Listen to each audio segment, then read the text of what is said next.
esta nueva entrega, ¿qué novedades vamos a tener?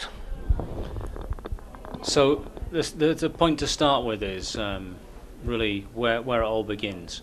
So Criterion Games are making Need for Speed Most Wanted, and what really excited us about this idea, this concept, is what it is to be most wanted. So we took it right back to that idea. What it is to be most wanted, to be the guy that the cops all want to bust, to be the guy that everybody wants to beat in races, the guy that everybody wants to be. And then we're all about competing with your friends, playing with your friends. In life in general, stuff's more fun when you do it with your friends. So putting those two things together, we wanted to make a game that was about competing with your friends to be most wanted. So, you know, the original game came out in 2005. It was a brilliant game that millions of people loved, and was very successful because it was the right game for that time. It had a number of elements to it that were really stand out and fantastic, and some of these themes are true to the game that we're making for 2012. So, for example, the amazing cop races or chases that you got around this open world environment, the way that you could kind of make them up yourself. It was like, you know, Hollywood in your living room. The racing, which is fast and intense, you know, and all set in this open world environment.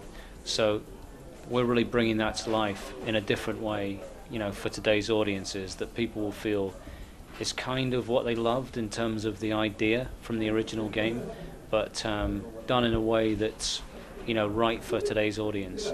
And the side of it, which is about your friends and the competition, we've got a system called Autolog that we have in the game that takes everything that you do when you play the game and compares it automatically with your friends. So that can be race times. How quickly have you done a certain event in a certain type of car? You go and play that in your game, Autolog automatically tells me that you've done that and challenges me to try and beat your time. What it also does is everything that you do in the game is built into the world and will compare to me. So I can drive past a speed camera, it will tell me how fast I've gone past it, but it will also tell me how fast all my friends were going when they went past it. And that creates gameplay. So I want to beat those times. So I'll maybe take a different car, because all the cars are open from the start in this game. So you don't have to play for hours to earn great cars. You get them all right away. So I drive out in the car I start with, and if I can find another car, I can drive it. I just take it, and it's mine. And so I can, you know, take different types of car. So from exotics, sports cars, muscle cars, we've got track cars, things like Caterhams and aerial atoms, which we've never had before in Need for Speed. On the other side of the spectrum, you've got big bruisers that are great for things like battling the cops, like the F-150 Raptor. So there's a huge variety of different things. So I can change car type and take on the different challenges that my friends have set me, and then also play through this game and take on the most wanted list, 10 elite racers that exist within the game, and I have to earn the right to challenge them and take them on, beat them, and then shut them down to earn their vehicles as well. So there's a great combination going on here of things that are in the original game that you know, we're doing in a modern way in this game, and then also new elements that we're adding that will take it to a new level, especially when it comes down to competing with your friends to be most wanted. Por lo que nos has comentado, hay una gran libertad a la hora de configurar coches, de modos de juego, de recorrer la ciudad. ¿Por qué tanta libertad? So the year is 2012, and you know, we feel in 2012 people should be able to play a game the way they want to play it. And so what we've done is we've given people the ability to really make up their own experience by playing the game the way they want to play it. So what that means is, from the start, as I mentioned, all the cars are open, so that choice is yours immediately. Find a car, drive that car, that type of car. All the cars come with different events allocated to them, so you're already in a different experience straight away in the different vehicle types. Then you take on different challenges in those vehicles, and then you earn mods that you can, you know, use to change the performance of your car in the way you want it to behave. So this is how we do customization in 2012 as well. It's performance customization. So if I want to turn my Lamborghini into the ultimate race car, then I can, you know, I can take some weight from it, I can use a nitrous type that's suited for racing. I can apply track tires. I can change its performance in that way. On the other hand, if I want to, use a vehicle that's great for taking on the cops head on, for smashing through roadblocks, and for earning lots of speed points by really escalating the heat levels in those pursuits, then maybe I take the Ford F-150 Raptor. I get the reinflate tires on there. I reinforce the chassis, and I put a nitrous type on it that enables me to get real power when I smash into roadblocks and things. And so I'm having a totally different experience. And what we're really excited about as Criterion Games is how different people are going to play the game in their own way. So no two people will have the same experience, and we feel that that's what people ultimately want in 2012, and we're able to deliver that for the first time in a Need for Speed game in Most Wanted. Has mencionado el servicio Autolog 2.0, ¿en qué consiste?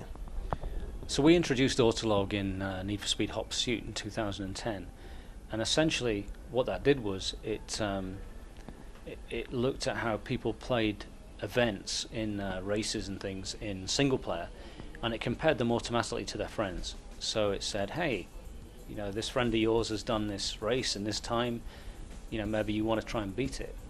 And we thought, this could be quite interesting. People might enjoy that. We hoped they would. We thought it was cool. We hoped that they liked it.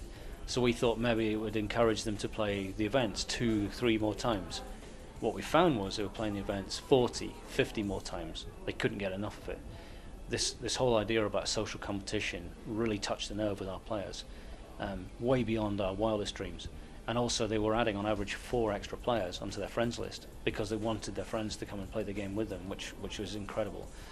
So what we've taken that to with Autolog 2 for Need for Speed Most Wanted is basically everything you do in the game is now compared with your friends, single player and multiplayer.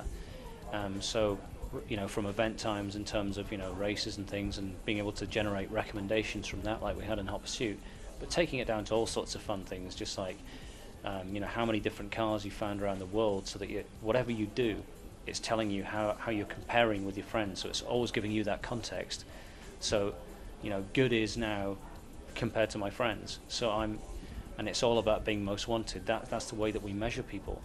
And so for example, I can be driving around in the world, see a billboard with your face on it, and the reason it's there is because you've been clever enough to find a car that's really good for getting long jumps through the billboards. So you've managed to get your face on that billboard. So then I think, right, I take it on, and if I can get a longer jump through it, I'll take it back from you, so that when you start playing your game again, you'll see my face on the billboards. So there's just everything in the game, all the things. If there's something to do, there's someone to beat. That's what we say, in terms of it's all about that competition between friends, and that's totally facilitated by Autolog 2, and the way that we do the technical side of it, and you just concentrate on having fun, competing with your friends. That's the philosophy with Autolog 2. Lo hemos podido jugar y hemos visto que el estilo nos ha recordado mucho al Burnout, una jugabilidad muy rápida, muy agresiva. ¿En qué se traduce todo esto? So as the makers of both Need for Speed, Hot Pursuit, and also the Burnout series, there's some influences there from from both of these series, and as I mentioned already, there's certain things that are influenced from Need for Speed Most Wanted, the original. And in terms of the experience that we like to deliver as Criterion, we like to deliver fun first and foremost, fast, intense. And it always comes with a pretty spectacular destruction, as you see as well, And for those of you that played Need for Speed Hot Pursuit, it's obviously something that's as true to our take on the Need for Speed experience as what it is for Burnout. But the areas which are really noteworthy in terms of Burnout influences are 2 things. One is in terms of the experience that you have when you play multiplayer in this game, and the fact that this is probably the most advanced multiplayer system ever in a Need for Speed game. The energy that we put against making that a fun and diverse and deep experience for people to play, which will keep them playing the game for months, and has got depth and a variety of different things to do. And then also the easy drive system. So we also believe that we want to keep people in the fun and in the heart of the experience as much as possible. We don't want them wasting their time looking through menu systems. So we built this menu system called Easy Drive into the experience itself, So it makes it possible, if you really wish, to take it to extremes such as, while you're actually in a race, you can, using Easy Drive, change the mods on your car, if that helps you actually get, you know, faster times and things. But it also enables you to do things like jump into different cars, pick different races, jump in and out of multiplayer and single player. It just makes it very, very easy. So you're always in that experience, and that Easy Drive system is something that's, you know, come from our burnout experience in the past. Como resumen, entonces, ¿qué le dirías a los fans de la saga? Well, the thing that we're most excited about is how different people are going to play this game when they get it. So we've been working on this game for years, and you know, we're really truly excited about the potential for the amount of fun that people are going to have when they're playing it. And also we think that it's going to be the most diverse and different and hopefully best Need for Speed experience you've ever had. So we just can't wait to see how you play it, and especially how you play it and compete with your friends. Esto ha sido todo en la entrevista de Need for Speed. Esperemos que os haya gustado y desde aquí nos despedimos.